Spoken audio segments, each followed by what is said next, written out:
حضرت مالک بن دینار کون تھے؟ ایام حج کے دوران ان کے ذہن میں کیا خیال آیا؟ کس شخص کا تذکرہ ہے اس واقعے میں جس پر اللہ کا سخت ترین عذاب نازل ہوا؟ اس نے ایسا کیا کیا تھا کہ اس پر اتنا عذاب نازل ہوا؟ اور لاکھوں لوگوں کا حج قبول ہوا ایک شخص کے علاوہ، کیوں؟ اس شخص نے ایسا کیا کیا تھا؟ ان سوالات کے جوابات آج کے قصے میں تلاش کرنے کی کوشش کریں گے۔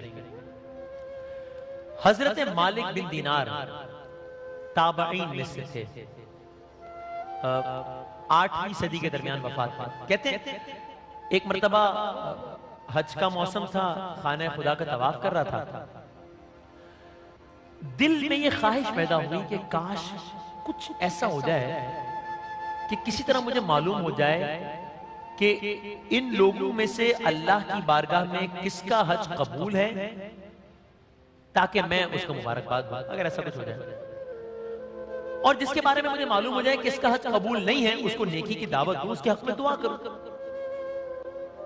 تو حضرت مالک بن دینار کہتے ہیں میں رات کو سویا، کان میں ایک آواز آئی، اے مالک بن دینار، تو حاجیوں اور عمرہ کرنے والوں کے لیے فکر مند ہے تو سن، اس مرتبہ اللہ نے ہر چھوٹے، ہر بڑے، ہر مرد، ہر عورت، سفید، سیاہ، عربی، اجمی، سب کا حج قبول کر لیا،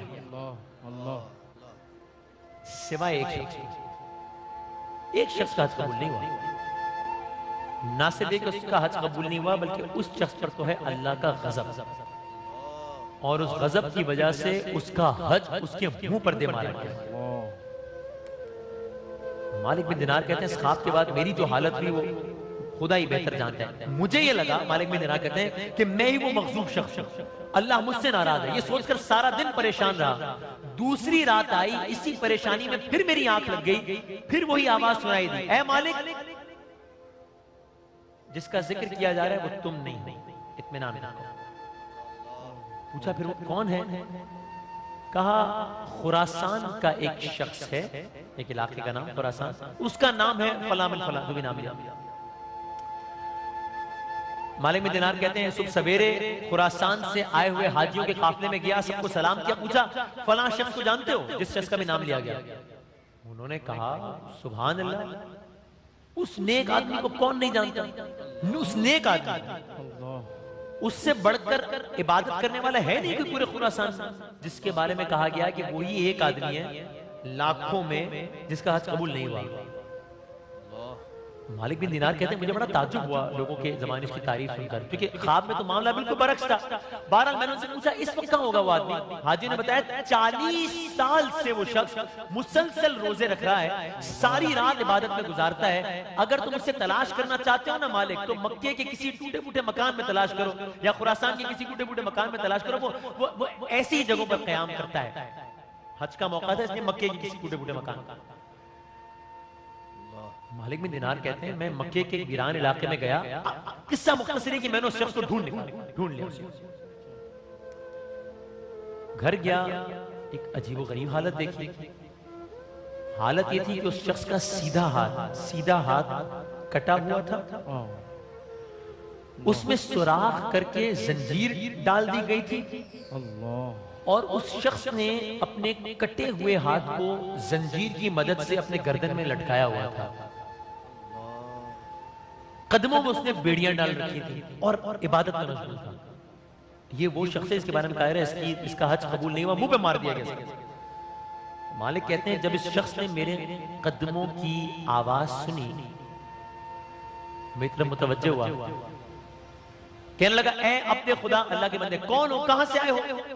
اور مالک کہتے ہیں اس سے پہلے کہ میں کچھ کہتا اس نے کہا کہیں تمہیں بھی میرے بارے میں کوئی خواب تو نہیں آیا؟ مالک کہتے ہیں میں نے کہا میں مالک بن دینار ہوں، مجھے تمہارے سامنے وہ خواب تو آیا ہے لیکن میں خواب کیسے بیان کروں، بڑی شرم محسوس ہو رہی ہے تمہارے سامنے وہ خواب بیان کرتے ہوئے۔ کہنے لگا آپ بلا جھجک اپنا خواب بیان کیجئے۔ مالک کہتے ہیں میں نے خواب سنایا، سن کر وہ بہت رویا،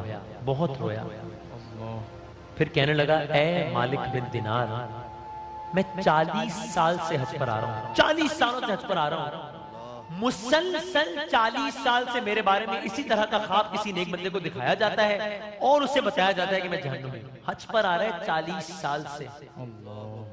اب مالک بن دینار کو اور تجسس ہوا, پوچھا اے بندہ خدا مجھے بتا تو نے آخر ایسا کیا ہے جس کی اتنی بڑی سزا بھگت رہا ہے؟ تو اللہ کا نیک بندہ معلوم ہو رہا ہے, حج کرتا ہے, نماز پڑھ رہا ہے, تو نے اپنی یہ حالت بنائی ہوئی ہے جیسے کہ اپنے آپ کو سزا دے رہا ہو, کیا ہے تو نے ایسا؟ کہنے کا مالک میرا گناہ زمین و آسمان سے بھی بڑا ہے. کیا ہوا بتاؤ تو صحیح. کہا مالک ایک دن میری عقل پر پردہ پڑ گیا.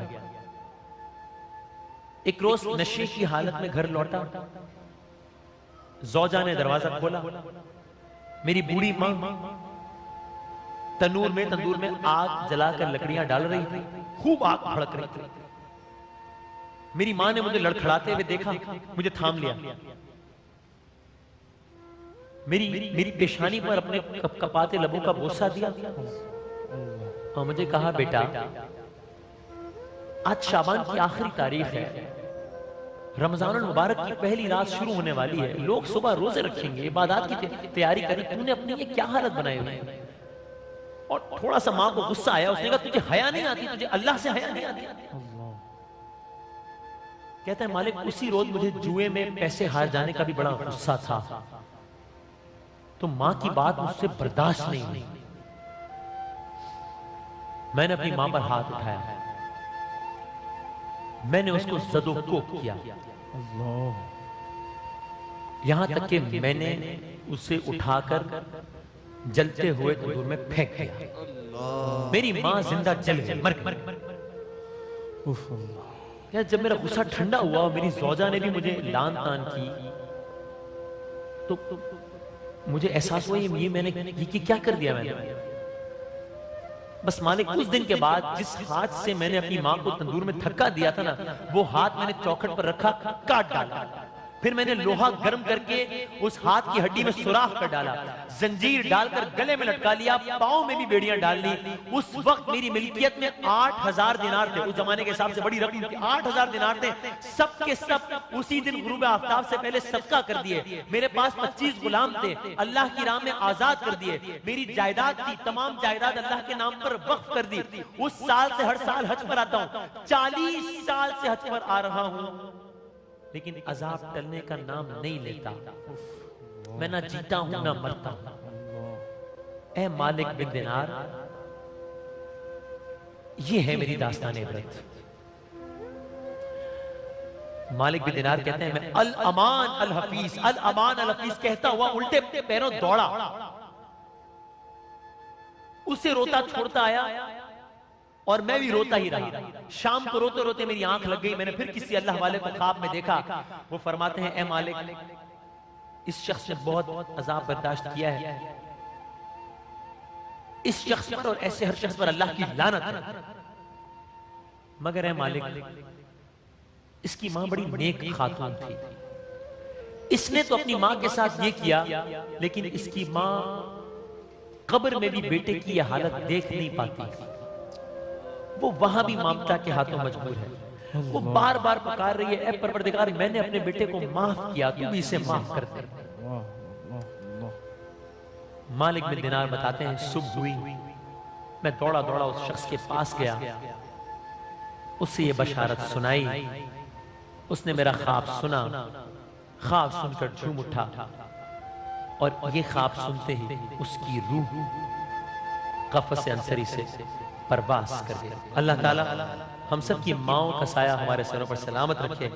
جن کی مائیں زندہ ہیں اللہ تعالیٰ ان کو ان کی قدر کرنے کی توفیق عطا فرمائے. ان کی مائیں اس دنیا میں نہیں ہیں, اللہ تعالیٰ انہیں بلند درجات عطا فرمائے. ایک بریک کے بعد دوبارہ حاضر ہوتے ہیں.